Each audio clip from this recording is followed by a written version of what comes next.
ሻዳ መቀበል ፈልጋ ነው የሚለውን ቃል አብረን እየተከተልክ ይሆናል። እሺ አሽሀዱ አላ ኢላሃ ኢለላህ ወአሽሀዱ አነ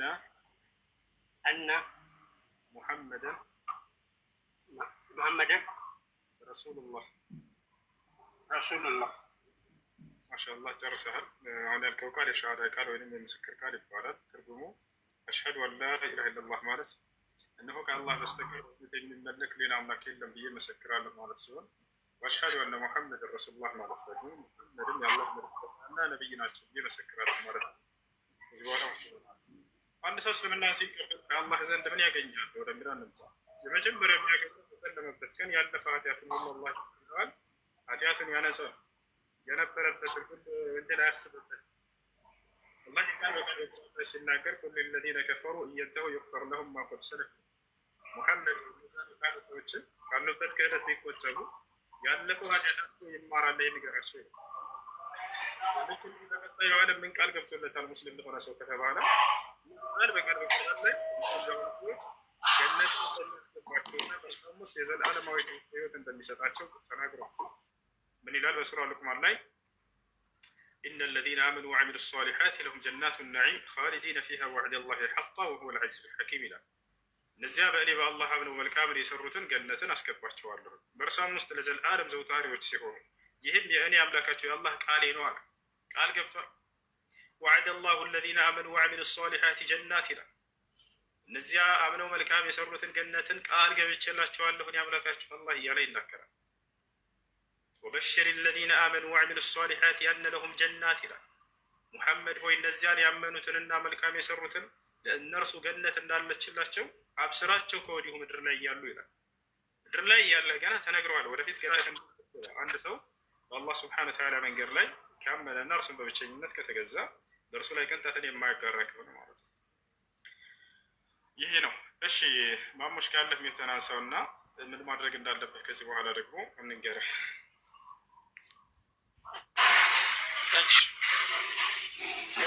እስልምና ከተቀበለ በኋላ የመጀመሪያ የሚያደርገው ነገር ምንድን ነው?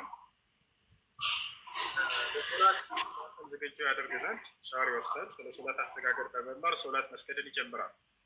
የእስልምና ሃይማኖት የመጀመሪያው ትዕዛዝና መሰረት አሁን ቅድም ያልከው የሸሃዳ ቃል ነው።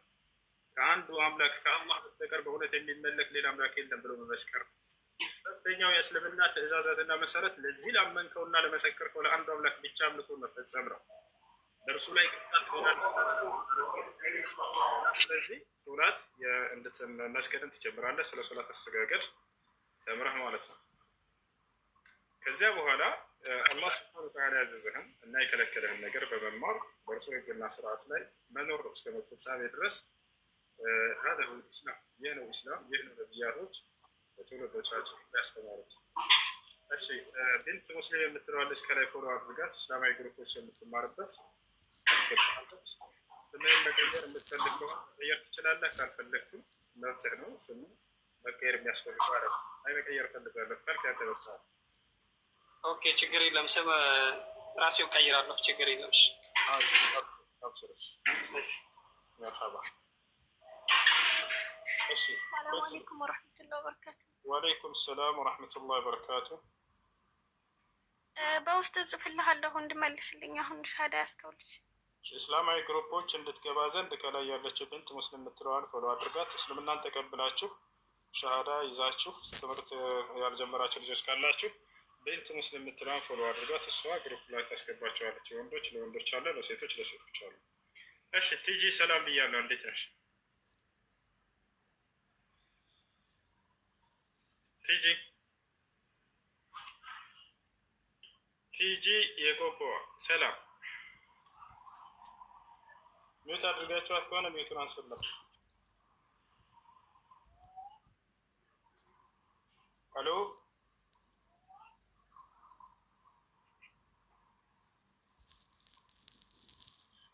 ሄሎ። እሺ ሌላ ክርስቲያን ካለ መቀጠል እሺ ኖኔን ጥያቄ ነበር። እሺ ጥያቄ ምንድን ነው? ልጆች ታባብሬዳቸውን እባካቸው። ጥያቄ ምንድን ነው?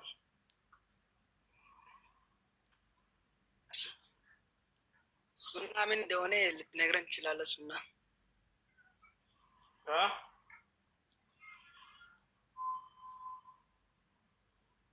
ሱና ማለት ምን ማለት ነው? ሱና ብሎ ማለት ማ ዩሳቡ ብሂ ፋዒሉሁ ወላ ዩዓቀቡ ብሂ ታሪኩሁ፣ ብትሰራው የምትመነዳበት ባትሰራው የማትቀጣበት የአምልኮ ስራ ሱና ይባላል።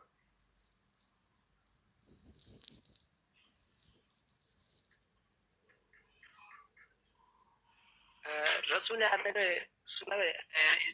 ያደረገ ወይስ ያላደረገ ነገር ሱና ሊሆን ይችላል? ጥያቄህን በግልጽ ጠይቀ። የትኛውን ስራ ለማለት ፈልገህ ነው? ጠይቀንና እንመልስልህ።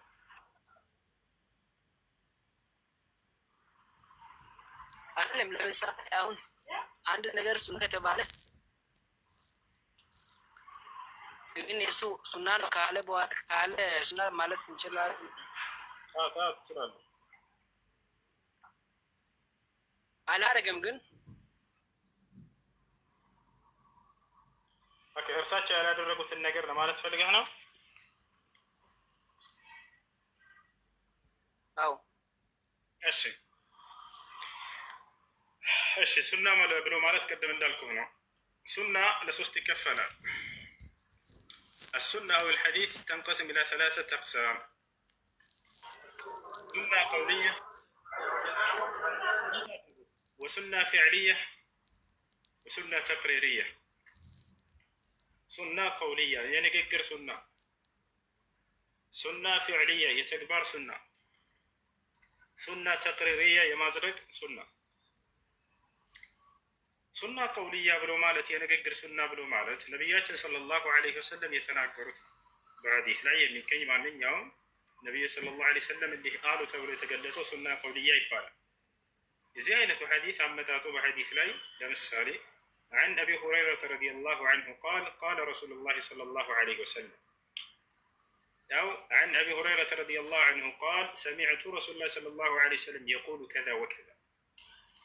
هذا يسمى سنة قولية ينقر سنة يبالا. النبي صلى الله عليه وسلم يتناقر ثمانية حديث ينقر حديث يبالا. أبو هريرة كنبي صلى الله عليه وسلم دي سيرو سميتشالو بلو ينقر، وإنما أبو هريرة باستلالفه النبي صلى الله عليه وسلم دي آلو بلو ينقر. ሁለተኛ ሱና ፊዕልያ የሚባለው ነው። የተግባር ሱና የሚባለው እሱ ደግሞ ነቢያችን ሰለላሁ ዐለይሂ ወሰለም ሲሰሩ የታየ የሆነ ተግባር ነው። በንግግራቸው አልተናገሩትም፣ በተግባር ለምሳሌ ከተባለ ዑስማን ብኑ ዓፋን ረዲየላሁ ዐንሁ ስለ ውዱ አደራረግ ያስተላለፈው ውዱ አደራረግ አደረገና ዑስማን ብኑ ዓፋን ልክ እንደጨረሰ ሀከዛ ተወደአ ረሱሉላህ ሰለላሁ ዐለይሂ ወሰለም አለ። ልክ እንዲህ ነቢያችን ሰለላሁ ዐለይሂ ወሰለም ውዱ አድርገዋል፣ እንዲህ ሲያደርጉ አይቻቸዋለሁ ብሎ ተናገረ።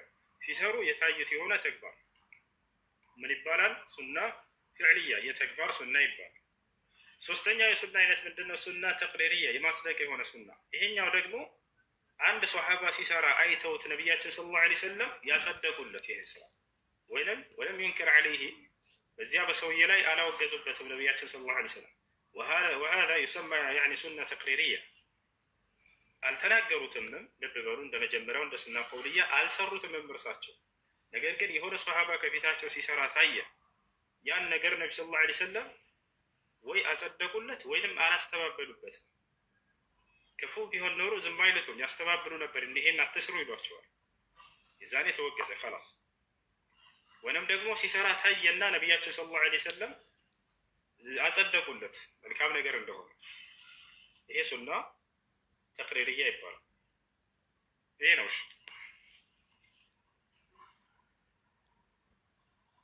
كل قول أو فعل أو تقرير وثبت عن النبي صلى الله عليه وسلم فهو سنة.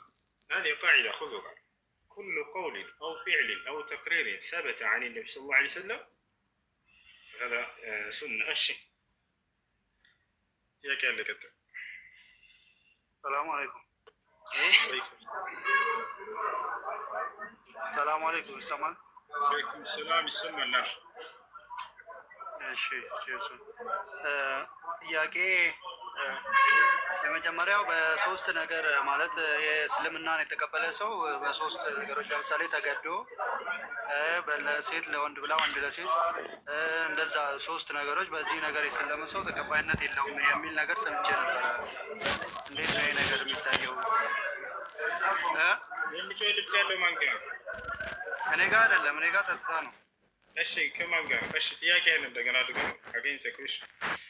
እሺ እስልምና ላይ ማለት ነው በሶስት ነገሮች ሶስት ነገሮችን ብሎ የሰለመ ሰው እስልምናው ተቀባይነት የለውም ይባላል። ወንድ ለሴት ብሎ ሴት ለተቃራኒ ጾታ ተብሎ እና ተገዶ፣ አንዱ ደግሞ ለጥቅም ብሎ የሚለውን ነገር ሰምቼ ነበረ እና ይሄ ነገር እንዴት ይታያል? እስኪ ይህንን ነገር ንገረኝና ሌሎችም ጥያቄዎች አሉ።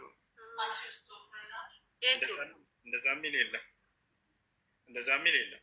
ሰዎች በምን መልኩ ሊቀበሉ ይገባል የሚለውን እናስተምራቸዋለን እንጂ ሰውየው ውስጡ ክህደትን ይዞ ከላይ ለሰልም ያለሁ ብሎ አውቆ ቢዋሽ ይሄ ነው ተቀባይነት የማይኖረው። ምክንያቱም እኛ ዘንድ ኢማን ሶስት ደረጃዎች አሉት፣ ሶስት መሰረቶች አሉት። አልኢማን ቀውሉን ቢልሊሳን ወኢዕቲቃዱን ቢልቀልብ ወዐመሉን ቢልጀዋሪሕ የዚዱ ቢጣዓ ወየንቁሱ ቢልማዕሲያ ወየዙሉ ቢልኩፍር ሀዛ ሁወል ኢማን። እምነት ብሎ ማለት ይሄ ነው። ኢማን በአንደበት የሚገለጽ ነው፣ በልብ የሚታመን ነው፣ በተግባር የሚፈጸም ነው። በመልካም ስራ ይጨምራል፣ በኃጢአት ይቀንሳል፣ በክህደት ይወገዳል። ይሄን ቃዒዳ ይሄን መርህ ያዙት፣ ይሄን መርህ ያዙት። እሺ አልኢማን ቀውሉን ቢልሊሳን ወኢዕቲቃዱን ቢልቀልብ ወዐመሉን ቢልጀዋሪሕ የዚዱ ቢጣዓ ወየንቁሱ ቢልማዕሲያ ወየዙሉ ቢልኩፍር። ስለዚህ ሰውየው አላመነም የሚባለው መቼ ነው?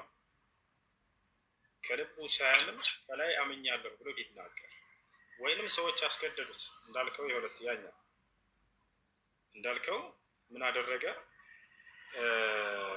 ከላይ ሳያምን ሰውየው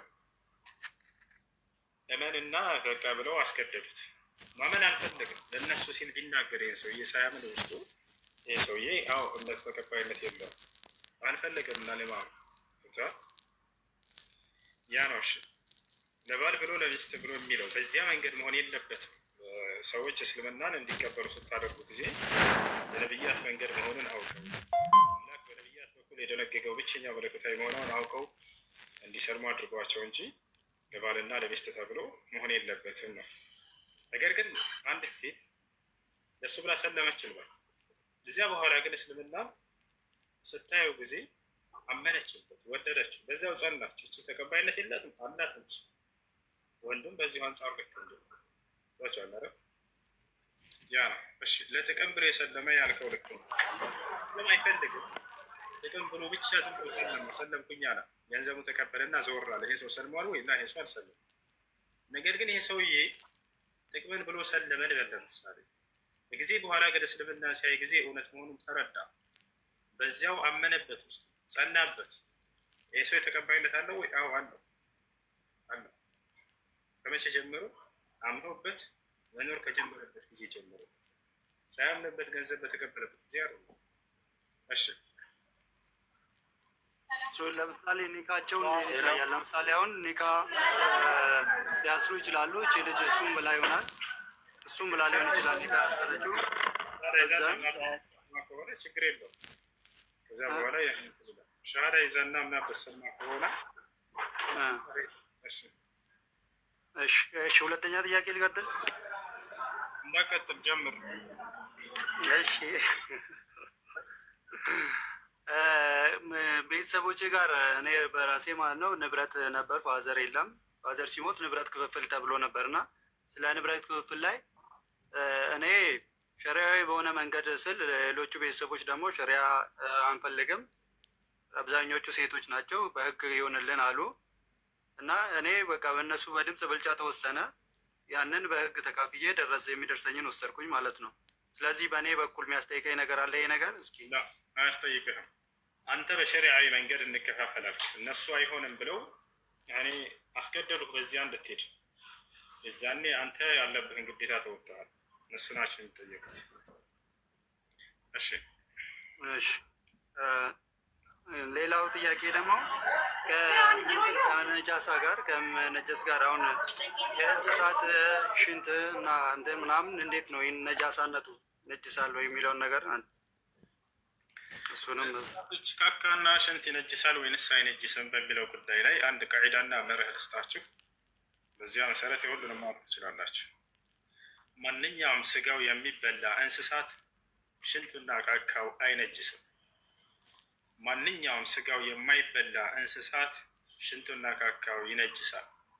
እደግመዋለሁ፣ በንባታምት ማንኛውም ስጋው የሚበላ እንስሳት ሽንቱና ካካው አይነጅስም። እዚህ ማስረጃ ነቢያችን ሰለላሁ ዐለይሂ ወሰለም ሐዲስ ላይ ምን አሉ? ሰሉ ፊ መራቢጥ ልገነም አሉ።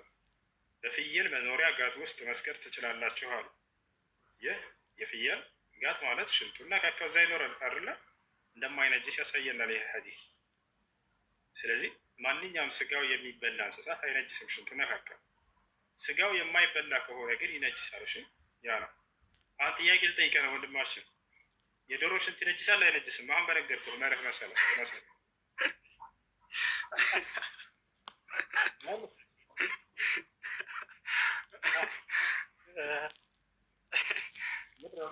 ይባላል። ይነጅሳልም አይነጅስም ነው የሚባለው።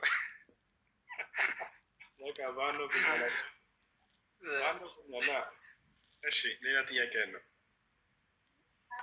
ይበቃኛል።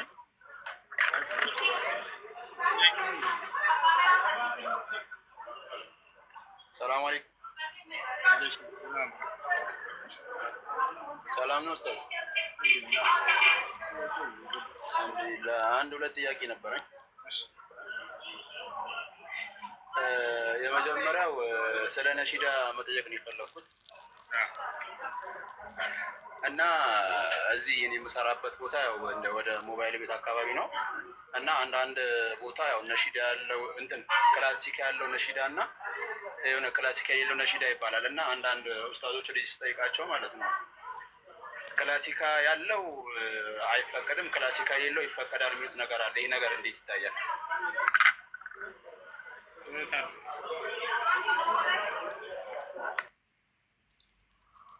ይህን ተፍሲል የሚያመጡ ሰዎች የሚገርማችሁ ብትጠይቋቸው ክላሲካል ያለው ነሽዳ የሚሉ ሰዎች ናቸው። ለማንኛውም ክላሲካል ያለው የሌለው የሚል ምንም አይነት ይህን የሚከፍል የቁርአን የሚሆነ ሐዲስ ማስረጃ የለም።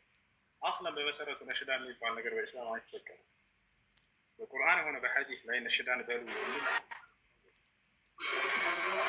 የለም። እሺ የለም። ሼክ ሳሊህ አልፈውዛን በዚህ ጉዳይ ላይ ተጠይቀዋል። ሌሎች ዑለሞች ተጠይቀዋል። ኢስላም የነሽዳ ሃይማኖት አይደለም። ኢስላም አላህ እንዲህ አለ መልእክተኛው እንዲህ አሉ የሚል ንግግር ብቻ ነው ያለው። الدين قال الله وقال رسوله وقال الصحابة። ሰው እንዴት ነው ይሄ ነገር ነሽዳ? እና ለላህ ቁርአን ተማሩ፣ ሐዲስን ተማሩ። ይሄን ለማድረግ የማን ማስረጃ ያመጡላቸዋል? ሐሰን ኢብኑ ሳቢት ነሽዳ ነበር ይላቸዋል። ተመልከቱ፣ ሐሰን ኢብኑ ሳቢትን ማስረጃ አድርገው ለነሽዳ ሲጠቀሙ በጣም ነው የሚገርመው። ሷሃቦችን ነሽዳቸው እያሉ በራሱ ቂስሙ ያሲል እንዴት ነው አይከብድም? እነዚያን ጀግና ሷሃቦች እንደዚህ ነሽዳ እያሉ ያረቢ ማረኝ እንጃ። ሐሰን ኢብኑ ሳቢት ምን ነበር የሚያደርገው የሚለው እንምጣ። ሐሰን ኢብኑ ሳቢት ሻዒሩ ረሱልላህ ሰለላሁ ዐለይሂ ወሰለም የነቢዩ ሰለላሁ ዐለይሂ ወሰለም ገጣሚ ነው። ገጣሚ ግጥም ነው የሚለው ግጥም ይገጥም ነበር። ይህንም የሚለው በውስን ጊዜያቶች ነበር። አንደኛ ጅሃድ ሊያደርጉ በሚሉ ጊዜ ሰሃቦች የዛኔ ጅሃድ ያደረገ ሰው የሚያገኘውን ምንዳና መስዋዕት ከሆነ በኋላ ጀነት ውስጥ ስለሚያገኘው ጸጋና ምንዳ በግጥም መልክ ይጽፍና ያበረታታቸዋል። ለዚያ ነገር ሐሰን ኢብኑ ሳቢት ከዚያ በኋላ በጂሃዱ ቦታ ላይ ያንን ግጥም ይልላቸዋል። አለቀ። ሁለተኛ ስራ በሚሰሩ ጊዜ ነቢያችን ሰለላሁ ዐለይሂ ወሰለም እና ሰሃቦች ድካም ይኖረዋልና ልክ እንዲሁ በጂሃድም ከፊት ለፊት ሞት ነው ያለው። ያበረታታ የሚችሉ ከቁርአንና ከሐዲስ አድርጎ ግጥሞችን ያዘጋጅና ያንን ይልላቸዋል። በስራም ጊዜ እንዲሁ እንዲበረታቱ በዚያ በስራ ላይ ይልላቸዋል። እንዲህ ዝም ብሎ ትርኪ ምልክ እንኳ አይደለም። በሁለት ጊዜያት ብቻ ነበር ያችን ሲጠቀም የነበረው። ዛቻላ ነው። ዛሬ ላይ ከኤፍሬም ታምሩ ዘፈን እየሰረቁ ከነጥላው ስ ወደፊት እነ ቴዲ አፍሮ በቃ ስራ ላይ ኖራቸው ነው። ላሐውለ ጭራሽ ሐሰን ብን ሀቢትን ከእናንተ ጋር መሳሰል። ወላሂ ለሰሃቦች ምን ያክል ንቄት እንዳላቸው ነው የሚያሳየው። ለሰሃቦች ምን ያክል ንቄት እንዳላቸው ነው የሚያሳየው። የእናንተን ሙዚቃ ከእነሱ ጋር ማመሳሰል። ሐሰን ብን ሳቢት እንዴት ሰለመ? ታሪኩ የሚገርማቸው ሐሰን ብን ሳቢት ገጣሚ ነው። በግጥሙ ተናግሮ አሳማኝ ነበር። በቃ አፍ የሚያስይዝ የሆነ አስገራሚ ገጣሚ ነበር። ግጥም በጣም ትልቅ ቦታ አለው በአረቦች ዘንድ። በጣም ኃይለኛ ገንዘብ ይከፈለዋል። ይገጥማል፣ ግጥም ይሉታል ንጉሶች። ለዚያ የመካ ሹማምንቶች ከዕለታት አንድ ቀን ሐሰን ብን ሳቢትን የመካ ሹማምንቶች ሙሐመድ ይመጣል አሁን አሉት።